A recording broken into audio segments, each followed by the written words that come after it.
Welcome to Policy and Profit, the podcast for ambitious insurance agents and agency owners who want to build predictable, profitable businesses without chasing bad leads or begging for referrals. And did you know the average insurance agent makes a measly $52,000 a year, and over 90% give up in their first year? The top 1% doing anything with their license are making 5 to 10 times as much selling the exact same policies, earning anywhere between 150,000 and $500,000 a year in take home. And it's not luck, my friend, it's leverage. The secret is they are following a system to generate fresh hot leads, book appointments, and close policies like clockwork. I've put together a no-cost blueprint just for that system that shows you how to add an additional $5,000 to $15,000 in monthly income in under 90 days that you can access for free. Just go to writemorepolicies.com/blueprint or click the link in the description.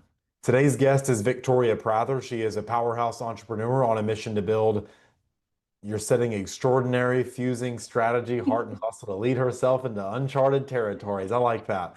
She's not just creating a venture, she's building a legacy that moves people. So, Victoria, welcome to the show. Tell me something you believe is the key to succeeding in insurance sales that most agents completely overlook. I would say staying to the plan. What your upline tells you to do, follow it. Don't try to go off script is the main thing. Why not? Because they already went through the trials and errors of what is going to make you successful or not. So, I mean, you have to trust where you're going. So, I mean, starting brand new, I have to follow the process versus thinking that I know everything starting off at a new place. So I feel like you got to stick to the process. And of course, if something happens, then you got to play around with it a little bit. And what is the process? I'm curious. Yeah, so the process with us is that, we do warm leads, so we have mailers, and then you want to follow up with the people who received your letter in the mail, probably like twice a day, until you get that appointment scheduled. And then from the appointment, you follow the script that is given to you to make sure that you're hitting all the parts, and you want to make sure that your clients understand what you're trying to sell. And kind of go from there, and then you get them a policy.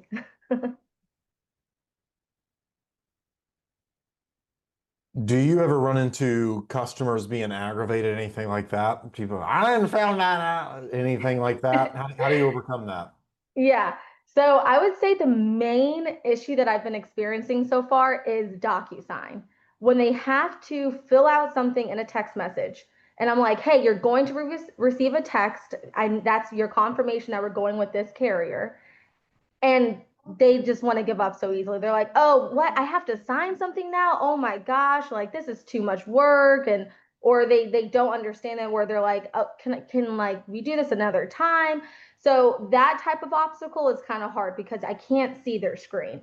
So because especially for the ones who are 70 plus, DocuSign can't, it's pretty foreign if they're not used to it.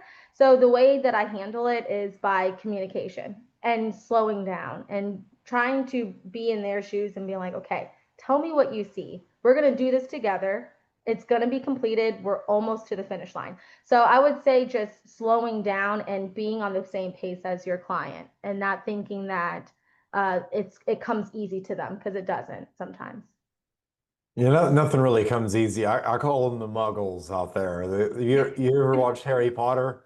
Not really. I didn't get into it as much. Unfortunately, that is all my mom watched as a kid. It was Harry Potter's one day and then Lord of the Rings the next. I've Oh seen both my those gosh. series far too many times, but I just remember the word muggles kept being used. The normal people, the non-magical folk. So yeah, guys, they are pretty tech challenged out there. You ask them to DocuSign. You have to understand your customers are nowhere near as smart as you. And let's say you think they know something. Take whatever idea that you have about your clients and give them like 1% of that, and that's pretty much where they are, if we're being real. Right. That they need a lot of hand holding, and you have to teach them how to buy from you.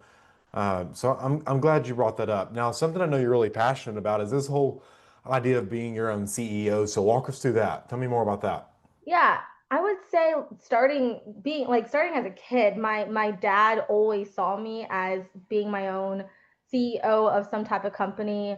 And I'm like, oh, okay, thanks, Dad. But then like later on in life, I've been seeing that trend of something in me where I'm always a leader. I'm great at organizing. I always have these thoughts in my head. I'm like, okay, I would love to do this one day, but let me just kind of stay with the program, just work the 8 to 5 job and be fine. I never used to just take that step into who I want to be, but I've always felt that way. And it's just something that it's just like itches inside of me. I'm like, oh, just I gotta do it, but I'm just hesitant about it. Um, but not everyone can do it. Not everyone feels that way. But for me, it's like I know I am someone, and I want to lead, and I just enjoy being around people and making a difference is always the end goal. So here I am finally jumping into my dream and my ambitions now. Well, I'm happy for you. When you say that you need to do something, but you're hesitant, what does that mean? Um, what I need to do, I don't even know what I mean. Well, like I would say for me, I need to believe in myself.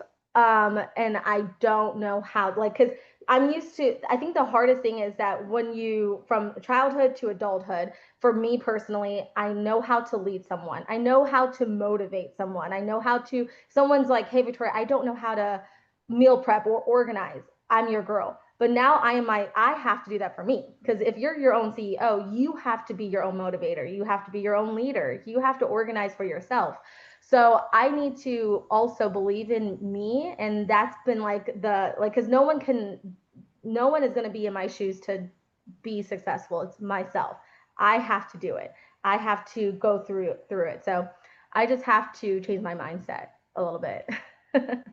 And what does that mean? What does that look like? Like, what do you need to believe in order to do what you need? Something I'm not sure if you've read The Master Key System by Charles F. Hannell. It's a really good book. He's like, a lot of people put the cart before the horse, the chicken Mm, before the egg, and will ask for wealth, but nobody really ever asks for the skill to manage wealth. that's People will deep. ask for large amounts of money, but never the attitude towards money to generate the habits that earn money. And there's only a couple habits that earn money in this industry, and it's marketing, sales, leadership. That's it. That's the pro. When I don't, For those of you out there watching, any process can be made to work if it has those three elements. So when you guys hear people mention things like that, just understand sales, marketing, leadership.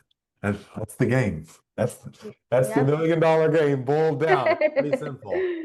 So what do you think you need to believe to get to where you're looking to go? Um, I need to just believe in the process that being successful, and again, I'm not worried about making millions of dollars. Why not? Because I like to start small and work my way up. So I don't yeah, again, it's like that mindset. I'm like, can I do that? Is that achievable? So if I think too far, I feel like it's too far away. But if I start in the baby steps, I'm like, okay, I need to sell 5 policies a week. I want to hit 10,000 a week. My goal for that is by September. Like it's coming, it's approaching. So I'm like, okay, I gotta hit this. I need to change things around to make that achievable for myself. Um, and I would say the way to, and then also just changing my mindset, being like, hey, it's being a CEO, it's not overnight. I listen to a lot of podcasts. I listen to people who do this for a living. They're like, hey, you got to do this. You have to listen to those top agents. What are they doing differently? Be coachable. Don't think that you can do this just because you've had prior sales experience. That doesn't matter anymore. You're going to have to humble yourself and get to where you need to get at. And that's kind of where I'm trying to go to go. Well, don't try, just do it. I believe in you, even if you don't believe in you. Thanks, Mason. It's my pleasure. So, you mentioned something interesting. I remember when I first started listening to podcasts, it was probably after my first year. They, you, for those of you out there, y'all got to be careful because people will be, people have agendas on podcast. They, they want to sell leads and promote things that are not That's necessarily true. conducive to a career. So it's, I'll say for all of you out there, you should definitely have discernment. You should know what does this person want from me? Why are they telling me that knowledge is power? Oh, and they have a course for sale. So of course, if I know what's in their course, then I'm gonna be, it's like, have some discernment, have some discernment, because this industry is funny. I'm not sure if you've been corrupted by it yet. We all go through a little jading phase where you'll see people come in here and get 50 grand in debt, like just Whew, from purchasing leads, right. licenses. I'm at a couple Oh who yeah, sold the it adds restaurant, up fast. Yeah. 50,000 in debt, just like that. Oh my gosh, no. I wouldn't be able to handle. I don't know. I can't breathe underneath that. Unless I was gonna like if I put 50,000 worth of debt in a short amount of time, I better be a millionaire in like 90 days. It's reasonable. Yeah. So, what's been the most fun part of being a CEO for you? I mean, of course, the flexibility. I have two children, and just making sure that I'm available, is really nice. Also, if my husband's like, "Hey, I want us to go take a trip on a Friday through the weekend," I'm like, "Okay, yeah, let's go ahead and do it. Let me schedule my appointments through X, Y, and Z days." So that is nice because where I came from, working the call center, I mean, you get specific break times. Like I got 15 minutes of break. I had 45 minutes of lunch. So if I went over by 5 minutes, I have to stay later and they don't care. They're like, oh, sorry about you. You have to stay. And I'm like, well, I have to pick up my child. I have to do this. So, you're stuck to that. So having that freedom to say, you know what, I do deserve to take time off. Like, you know what, my kid is going to be home with me. That is fine.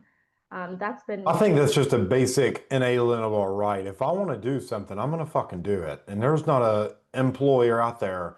If you're one of those people who boss your employees around like that, like I'll strangle you.